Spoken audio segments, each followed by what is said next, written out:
So hi all, welcome to my channel, and it's been so long since I've done an eye look and I really wanted to do one, and I feel the most connected to my audience when I create an eye look for some reason.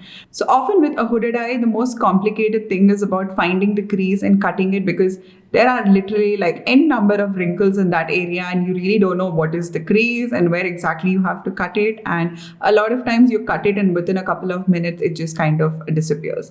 So then it becomes like, what's the point of doing everything? So today I'm going to be showing you the right way to do it. That way your cut creases remain as sharp as ever, and you would definitely not have to retouch up your cut creases very often. And this is the best hack for anyone with a hooded eye, and one of the most challenging things to also do for someone with a hooded eye. So let's start off.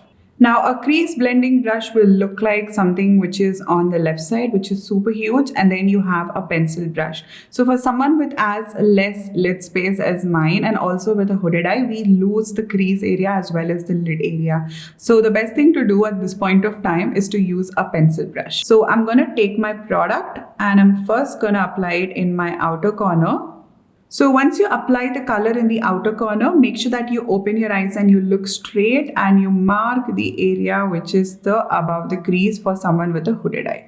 Now the problem is that my crease is somewhere deep inwards there, and when I let my skin down, it kind of comes all the way down onto the lid, which makes the actual crease to go much more deeper. So if I just close my eyes and put the color on my crease, and when I open it, there's literally no color which is seen above the crease. So the best way to deal with this is to make sure that your product is right above the crease when the eyes are open. So now that you applied your crease color, make sure you look straight and you notice where exactly the color is not seen. So as you can see, it is not seen in this part of my eye. So I might have to go slightly higher with my maroon eyeshadow so that it is seen once I cut my crease. So that is going to create the first difference with your eye look, and it makes sure that the colors are seen when your eyes are open. So as today is going to be about cutting your crease, I just did the crease blending and the lower lash line off screen. That way the video isn't like extremely long. So now we're going to start with the crease. I'm going to create a couple of demarcation lines. That way you understand where exactly is the crease and how you can identify your crease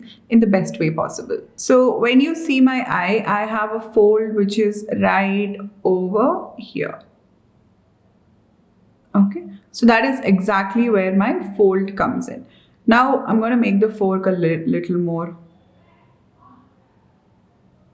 So this is where the fold of my eye is. This is kind of like there is some concealer in an area where there's constant movement and friction. So that is making the concealer to not have a straight line. Now already like within a minute, the line is not sharp at all. So imagine within an hour, there's literally not going to be any line at all, which is something which you're facing right now, especially if you have a hooded eye. So the best thing to do is to make sure that the line does not end up in a place where there's constant motion and rubbing. So for that, we have to cut the crease that high where there is literally no motion. So to find out that exact place where it has to go, we're going to simply increase the height a bit more than where we did the last time.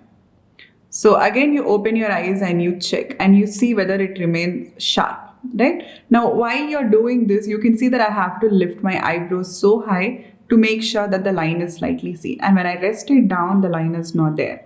So what you're going to do is to keep going as high as possible. So I'm going to go a little more higher now. And now when I look straight at you, you will see that my cut crease is slightly seen when my eyes are open. So when my eyes are closed, you can see that it goes higher than my crease. So when you cut your crease higher than where the actual crease is for a hooded eye, the cut creases will remain sharp. So take some concealer on the tip of the brush and start from the inner part of the eye. And you can take it as high as how we made the marking by checking. And I'm going to take it till 2/3 of the eye. Your hand should continue to turn at the shape of the eye. Okay, so now that we have done around the entire cut crease part of it, you can see that it is seen over here when my eyes are open, and it is not seen in the mid part of the eye, especially here because my eye is extremely hooded in this place. So as you can see, there is just a tiny bit which is actually going inwards. So we just have to go slightly higher in that place to make sure our cut crease is in the proper shape and it remains sharp all day.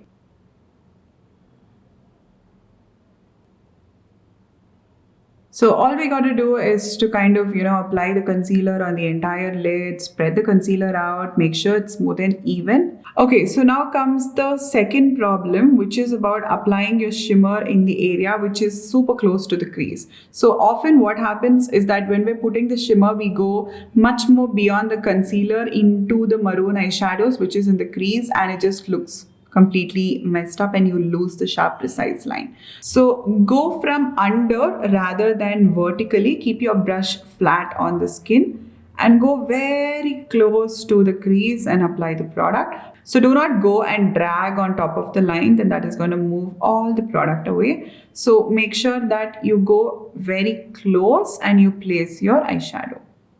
So that is pretty much how you can cut your crease for someone with a hooded eye. My natural crease is super low over here and I've cut it way more higher. So make sure that it doesn't go way too high, because if it goes up here, it's going to look very kind of artificial. It will not look like a real crease.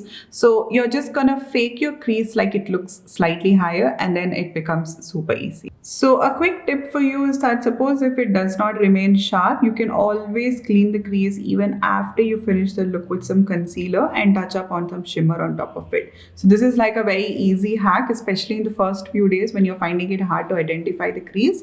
This is going to be super helpful for you. So if you like this video, please do give me a thumbs up and comment down below if you found this helpful. It would really help me to know whether you like content like this. So stay tuned for more, and until next time, bye.